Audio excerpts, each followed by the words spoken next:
inside watching him work out. He's so incredibly disciplined, so strong, so powerful, and he's just got a great personality, right? I mean, he really is like that too. He's very laid back, and he's fun to be around, and he jokes, but when he's working, he's working. But, when the work is done, he's very light, but he loves track and field. He loves his sport. You have to have that same passion, that same work ethic, and you've got to have that same love for your sport. If you have that, you guys can go wherever you want to go to. So let's introduce a few people who've gone great places. So when my first involvement with the Olympic Games was actually when I was at the University of Utah. I got my degree in a sports psychology area at the University of Utah where I did my doctorate, and I was a strength and conditioning specialist at the time. I got to work with some Winter Olympians. So Jill Backen, who is the driver right here, in 2002 in the Salt Lake City Olympic Games, they had the first ever 2 women bobsled. Well, the reason it was historic for 2 reasons. The 2 women bobsled is the first time that they'd ever had that event for the Winter Olympics, and the second reason it was amazing and historic because the woman in the back, Annetta Flowers, was the first African American gold medalist in the Winter Games for the United States of America. And these 2 won the gold, the first ever gold contested in this event. And I was actually a strength and conditioning specialist for Jill, and I was also a teacher at the University of Utah. But I remember she walked into my class, and this is a few years before the Winter Olympics, probably 2000, 1999, maybe it's 3 years. She played soccer for the University of Utah. And she sat down in class, and I always do this assignment on a sports psych class where I had everybody write a bucket list, right? And this is a bucket list that you guys can take my class. I'd love to have you in there.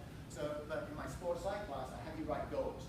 What do you want to accomplish, or what will you accomplish in your lifetime? And you have to commit to writing down on a piece of paper, and you have to stand up in front of the whole class and tell everybody what it is you're going to accomplish in your lifetime. And we write it down and we keep it, right? So she had been in my class, and we had just found out that this event, 2 women bobsled, was going to be contested at the Olympic Games 3 years later. And she had gone up to Winter Park, and she was a very strong girl, and she had tried it out, and she liked going down the park city bobsled run. And she came in one day and she said, "Coach Wright, I think I'm going to do this bobsled." I said, "What?" She said, "I think." "What?"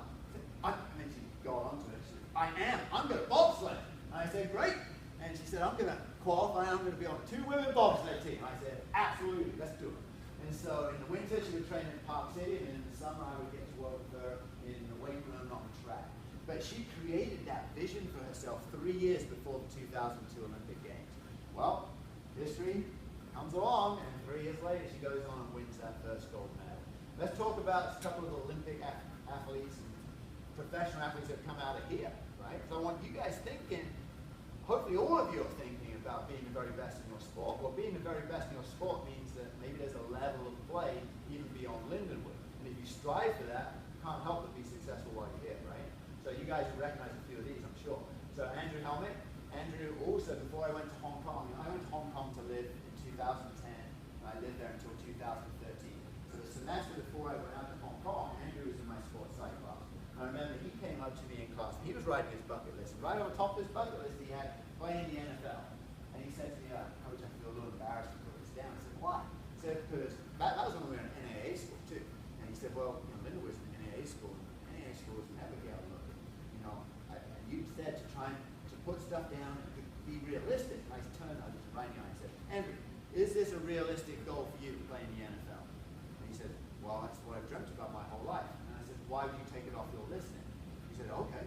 And then while I was going to Hong Kong, he had the last few NAA seasons, and then he went on to make a practice squad and played in a bunch of preseason games, right? So he had a great career at Lindenwood, and is now being very successful in strength and conditioning. So Andrew chased his dream. He was just like you all, like football at Lindenwood, and he got to wear the NFL uniform. Didn't get picked up for a season, but he did get to play in some preseason games and had some big catches. Okay, so Nicole Hemsley, she's here right now. Some of you know who she is. She's one of my heroes. Absolutely one of my heroes. She made the decision to come to Lindenwood to play NCAA Division I, that's what they are, Division I ice hockey, playing against the best colleges in the country. She could have gone almost anywhere she wanted. She came to Lindenwood. Well, she got a lot of action in Lindenwood. We're not a powerhouse in NCAA Division I ice hockey. But she came here.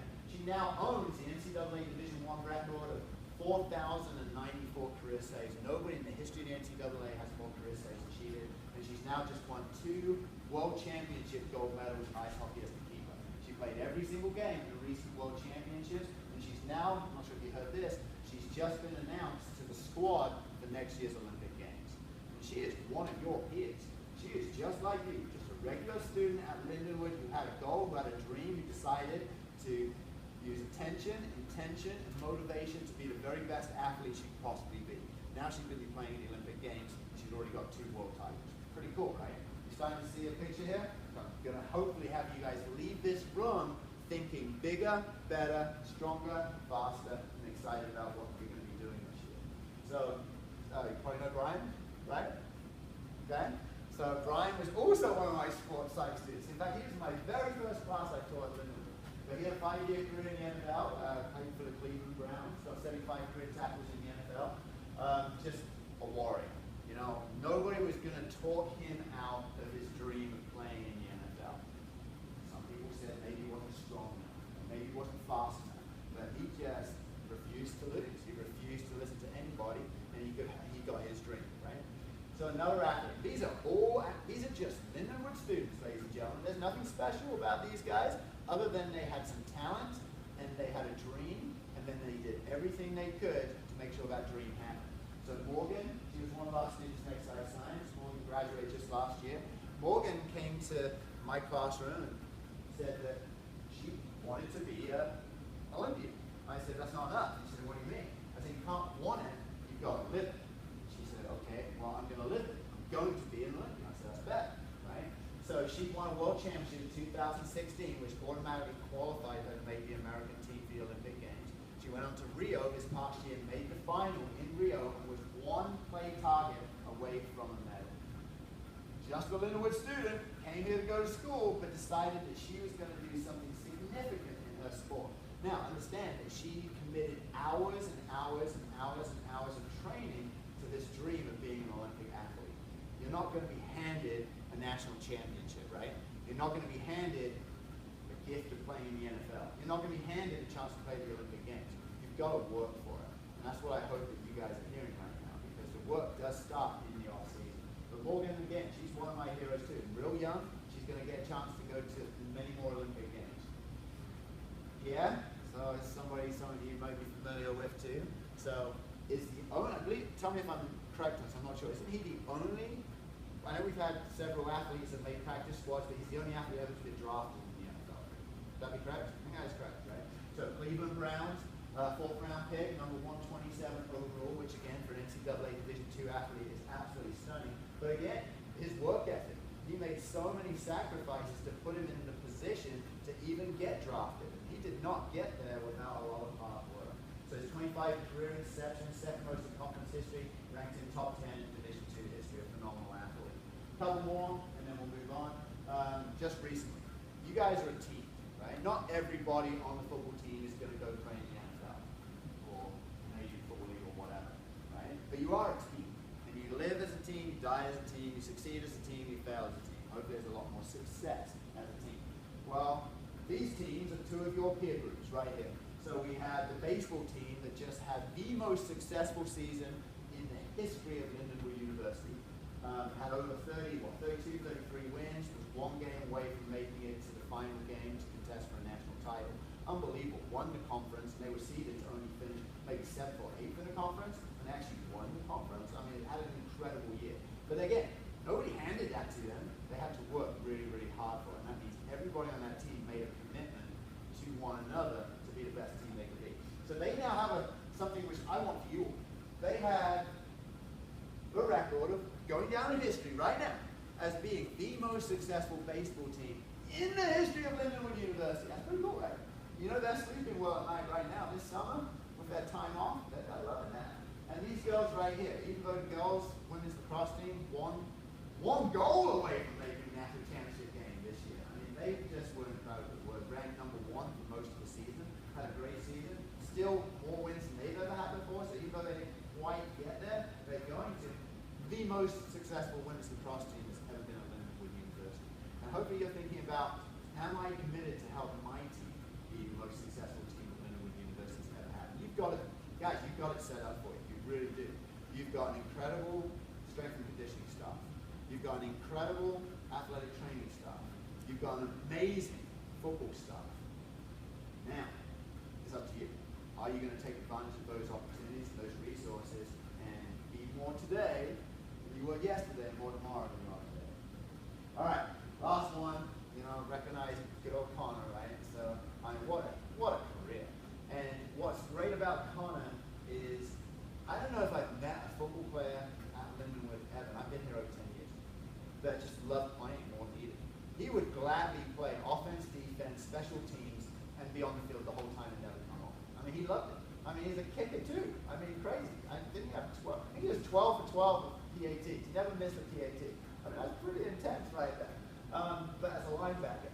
But NCAA All-Division record holder for career tackles, 603 stops. Amazing. Averaged over 13 tackles a game. And that was when teams were deliberately trying to stay away from him. You saw that, right? In his junior and senior year, everyone was trying to stay away from Connor, and he still made those tackles. But again, he loved the game. And I hope you guys love the game as much as him. Because if you fall in love with the game, you fall in love with practice and training and all the hard stuff, then success is going to come your way. If it doesn't come with making it to the NFL, it will pay off in the long run with a career or in a relationship, or when things get hard, you'll be able to succeed. All right, so a couple of things I want you to take away from today, because I want you to use some of this stuff as you're getting ready for your season. So football is a mental game. There's a lot of sports where mental toughness comes into play, but football especially. Sometimes if you've got a team that is equal to the other team, then the team that's going to win is going to be what? You've got two teams of equal ability. So there's parity in their ability. Who's going to win when they meet? The team that is mentally tough. Who's going to be mentally tougher? And probably the team that is better prepared for what happens when it is close and it is tight. So here are some things that you guys can do even right now to prepare for your season. Self-talk is the big one. So every single day we have a conversation. In fact, the most important conversation you will have today is one you're having with yourself right now. The most important dialogue you have today is the dialogue that's happening up here. Not with anybody else, but with yourselves, right? So we sometimes are our worst enemy. And sometimes when our self-talk is really negative and sort of pessimistic and a little bit of a downer, then that doesn't help anybody. It doesn't help you. It definitely doesn't help your teammates. It doesn't help your family and friends. So what we can do about that is flipping it, right? And so I'm going to teach you give you a couple little tips that you might be able to use to help that self-talk work for you instead of against you. And the first thing you can do is use the second technique, called a thought stop, right? If you catch yourself thinking something negative, if you catch yourself, I don't know, just sort of being really negative about something that doesn't really help you, right? You can stop it, and you can just use the word stop. In fact, I was joking around with one of my athletes. I had this little pole vaulter this year. It's like my two daughters go to St. Charles High School, so I got roped in to help coach the track team there. And so I have this pole vaulter, a true freshman athlete, and she would have this mental block about like running really fast, getting that pole and then jumping. She would slow down getting into the box. So every single time she would jump, even though she was really good for a freshman, every single time she would jump, she was so scared that she was going to land in the box, she would slow down and then she would just fall backwards. So she was in more danger of getting hurt by slowing down, right? And she had this self-talk thing going on. Oh, I'm going to get hurt. Or I'm not fast enough. Or I'm just a freshman. Or I'm not strong enough. Or this is too hard. So I brought to practice a stop sign. You guys will laugh at that. And so every single time that she came down the track, I had stop on one side, go on the other, right? So this is where it gets a little funny. As she's coming down the track, what do you think I'm throwing up at her? You think go, right? No, I'm throwing stop. And the big stop sign goes up.